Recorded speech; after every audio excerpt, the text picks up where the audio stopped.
నమస్తే అండి.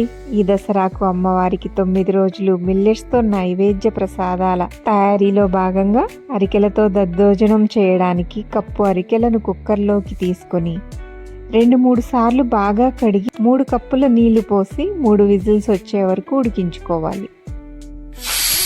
కుక్కర్ చల్లారాక మూత తీసి స్పూన్ ఉప్పు వేసి బాగా మెరుపుకోవాలి. గోరువెచ్చగా అయ్యాక 2 కప్పుల పెరుగు 2 కప్పుల పాలు పోసి కలుపుకోవాలి. అరికెల అన్నం చిన్న చిన్న ముద్దలు కూడా లేకుండా పాలు పెరుగుతో బాగా మిక్స్ అయ్యేలా కలుపుకోవాలి.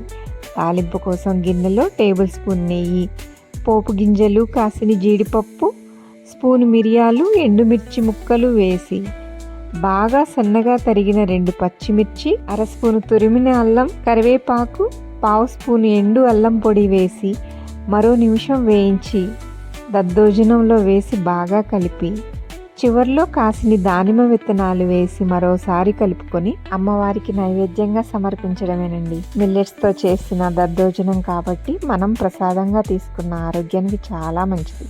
గ్లూటెన్ ఫ్రీ మిల్లెట్ అయిన అరికెలు ఆరోగ్యానికి ఎంతో మేలు చేస్తాయి.